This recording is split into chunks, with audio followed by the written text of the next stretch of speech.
Hello everyone, welcome back to the Real Queen of City 33 channel. I am Tatiana. I'm here with some articles for you all, okay? We are doing a serial killer named Terry Driver.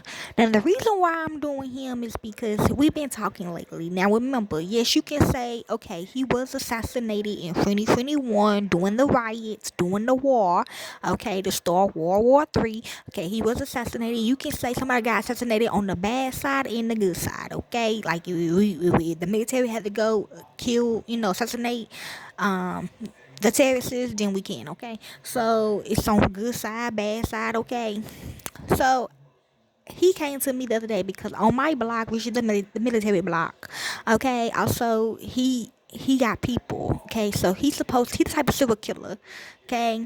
This is what I witnessed from him, okay. He drives around and he have like women or kids or boys or men in the car, and they supposed to be giving any of the driver head, okay. And then that when the people that runs the block comes out and we do that. That's why I always go outside, okay, when it's time, okay.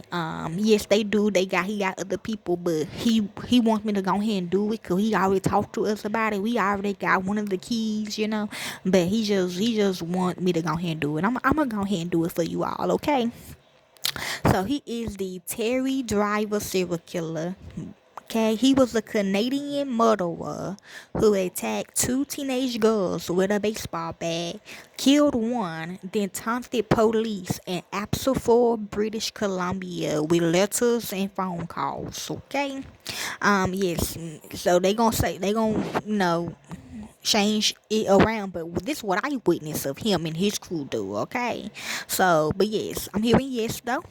Crimes and investigations. On October the 13th, it do, when I do get them, it do feel like I got hit in the head with a baseball bat, okay? On October the 13th, 1995, 16-year-old Misty Cockwell and Tanya Smith was walking to a party when driver broke through a hedge nearby with a baseball bat and ordered the girls to go through the bush. Yep, see? After stumbling into a clearing, driver told both girls to remove their clothes. True. While Smith complied, Cockwell attempted to fight back, grabbing the bat and hitting driver across the back as he prepared to rape Smith. That means she probably yelled at him, okay? You know. Driver eventually overpowered Cockwell and beat her into unconsciousness. Cockwell, yes, regained consciousness in a parking lot and walked to the hospital where she was immediately rushed into surgery for severe skull fractures. Later that morning, talking about the tape, okay? Later that morning, Smith's badly beaten body was found in a river. Though she would have succumbed to the injuries sustained from the beating, it was established that she drowned. After the attack, Driver engaged in a course of bizarre behaviors that eventually led to his capture.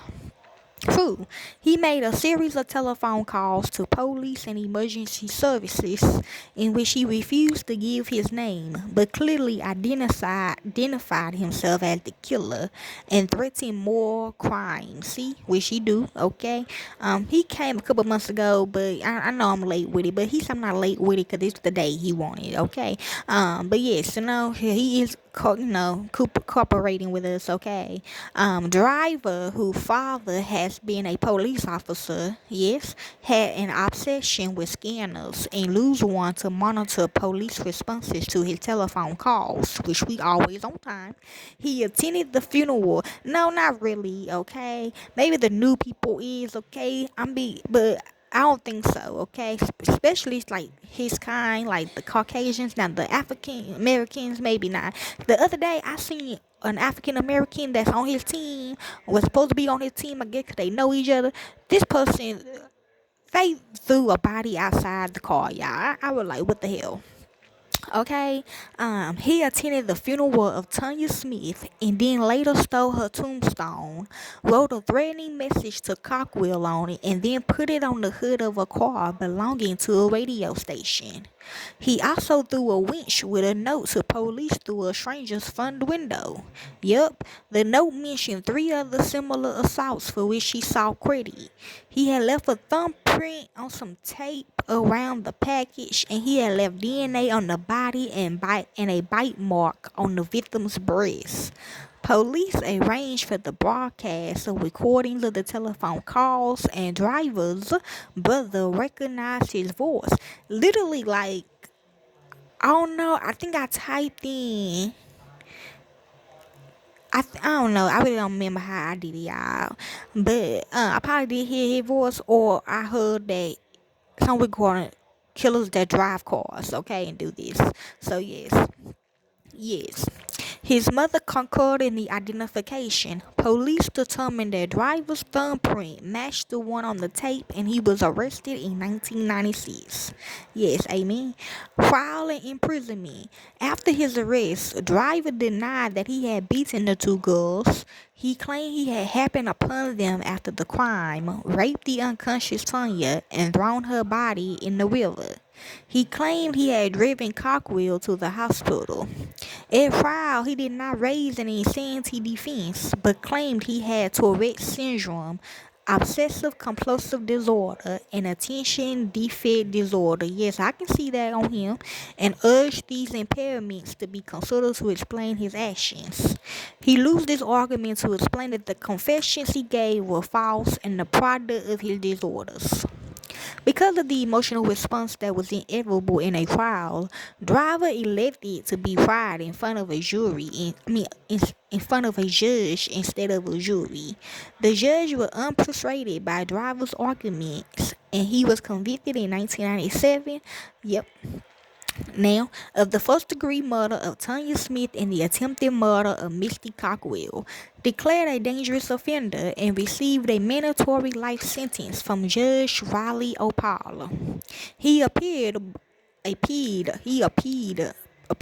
but in 2001 lost. Yes, in a 2021, in a later trial, Driver was convicted of 2 of the assaults, which he still get convicted. Yeah, cause he the boss in the group or whatever. The Driver was convicted of 2 of the assaults he mentioned in the letter that he threw through the window. In 2006, Driver was transferred from a protective custody at Kent Institution to the Pacific Institution Regional Treatment Center in Abbotsford for treatment. Yes, Correctional Canada came under criticism for this move. You ain't lying. You hear me? Like the fuck? Driver died in prison on August 23rd, 2021 of natural causes, according to a statement from the Correctional Service of Canada. And he also goes by the Abbotsford Killer Arrested. See, so that's why I do that. I go outside a lot, but yeah. I just want to let y'all know the ones that had talking about me on the book or whatever. But yeah, okay. So yeah, that's all I need to say about Terry. And yes, we do, okay. And those the cars, the fucks, it be like them type right there. Okay. Hopefully this helps you all. Enjoy.